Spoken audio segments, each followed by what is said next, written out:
Bonjour, honorable. Bonjour, monsieur le journaliste. Oui, honorable Pierre Moutoukala-Vo, vous êtes député national élu du territoire de Mazangougou. Hier, samedi 1er octobre 2022, vous et deux de vos collègues députés nationaux, Jacques Mungwana et Roger Matondo, vous êtes rendus dans les secteurs de Boko, territoire de Mazangougou, pour vous enquérir sur la situation qui prévaut dans les villages Kimbongo et Lufulo. Confirmez-vous qu'il y a eu réellement des déguerpissements forcés des habitants, leurs terres vendues et leurs maisons incendiées?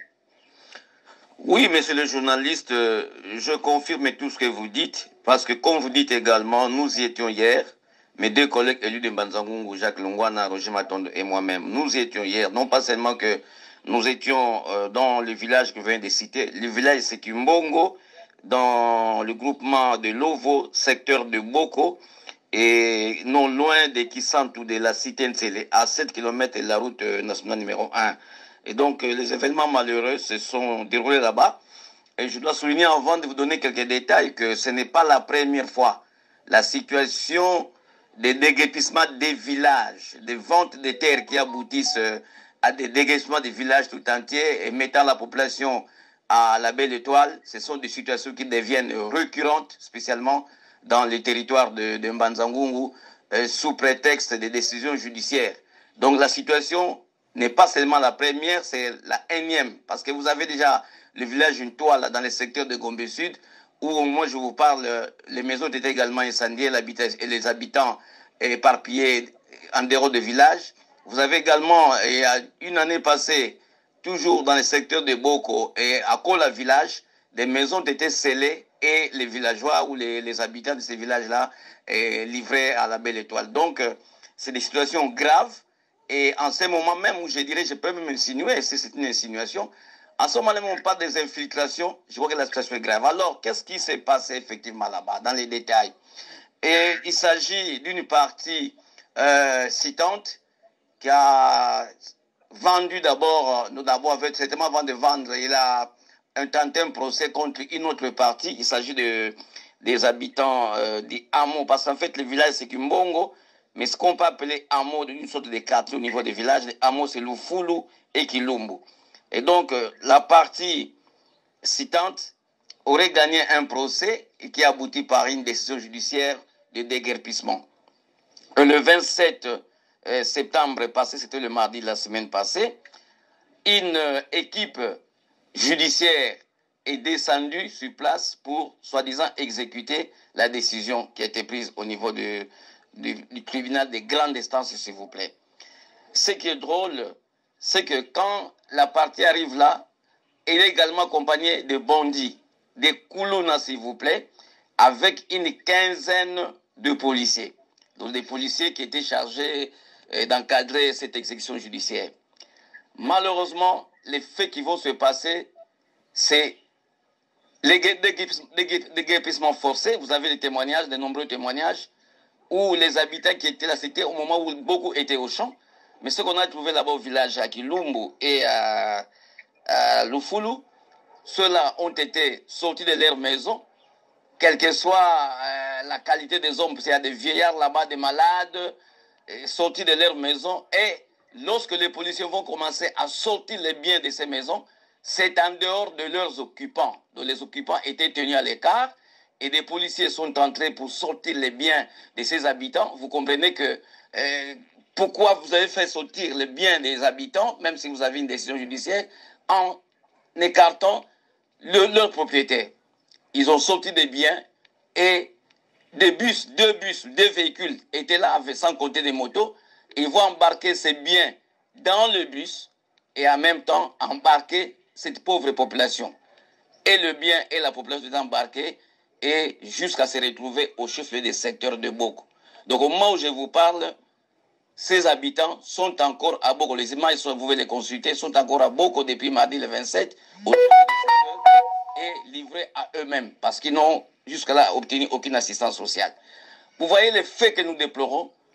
Ces messieurs, cette partie-là, vendent les 90 hectares de terres, y compris les villages, y compris les cimetières. Donc on vend à un individu, à un monsieur, tous les villages y compris c'est qu'à le village, en termes de terre, en termes même des cimetières. Ils ont vendu, et c'est le nom de cette vente qui aboutit à ce genre d'incident. Et lorsqu'ils arrivent, ils embarquent le bien, ils incendient des maisons, 14 maisons à Lufulu et 12 maisons à Kilumbu. Ils incendient des maisons, ils ont détruit des maisons et ils sont partis. Voilà ce qui s'est passé. Ce qui est curieux, nous avons surpris, je vais le dire sincèrement, nous avons surpris, je dis bien, M. Laté au chef-lieu des secteurs. Depuis mardi le 27, c'est seulement hier qu'il est descendu à Boko. Boko, on peut même aller à pied pour ceux qui connaissent Mbandangou. On peut partir de Mbanzangungu, du chef-lieu du territoire, au chef-lieu des secteurs de Boko, même à pied.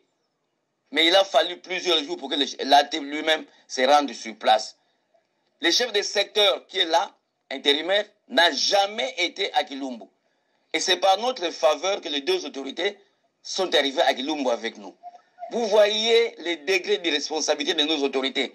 Vous voyez que la population est abandonnée. La population n'est pas gouvernée, M. Jean-Louis Ndoula. La question que vous posez là est très pertinente. Pendant plusieurs jours, les autorités n'ont pas bougé. Et même les habitants, ceux qui sont abandonnés à Boko là-bas, n'ont reçu aucune assistance. Oui, honorable, maintenant que vous avez fait le constat en tant que député nationaux, quelle est la suite? Mais à quoi les victimes peuvent-elles s'attendre? Envisagez-vous de rencontrer le gouverneur de province ou vous allez traiter l'affaire seulement au niveau national? Non. L'affaire doit être portée au niveau provincial et au niveau national. Parce que comme je vous ai dit au début, il y a une situation qu'on ne comprend pas. Il y a des termes que nous pouvons dire. Incendier des maisons, brûler des maisons, au nom du déguerpissement. Où est-ce qu'on a déjà vu ça? Même là où il y a la guerre à l'Est, je n'ai jamais entendu ça. Et au vu et au su de ceux qui sont censés protéger la population et leurs biens. Donc la police. C'est des choses graves. Dans quelle jungle nous nous trouvons? Et donc, également, il y a la déportation. Depuis quand on a appris que lorsqu'on déguerpit les gens, il faut les embarquer et les déposer quelque part. Moi, j'appelle ça déportation.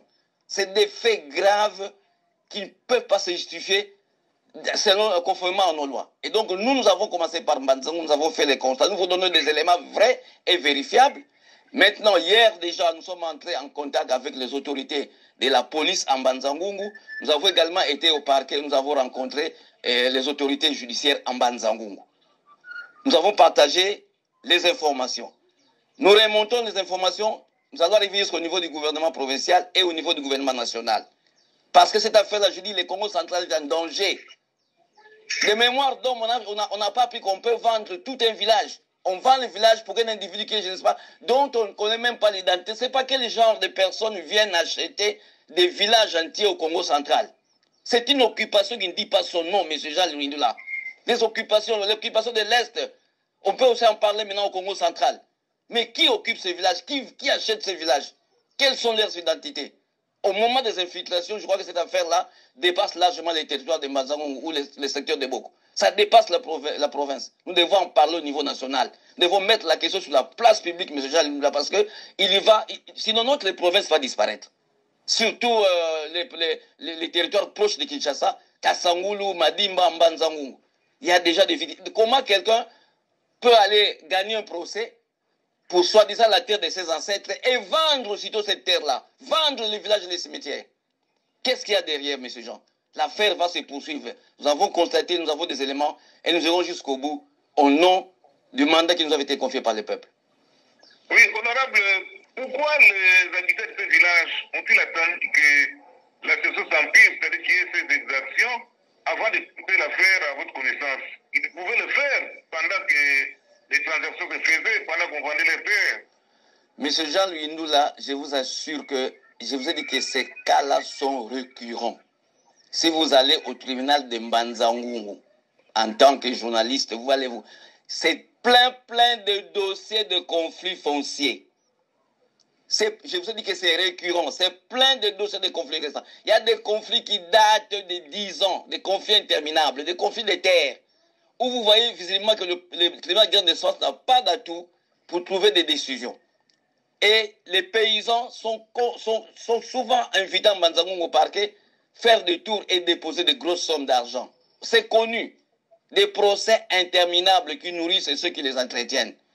Et aujourd'hui, ça commence à aboutir, au niveau de toi là que j'ai cité au début là, ça commence à aboutir par des règlements de comptes.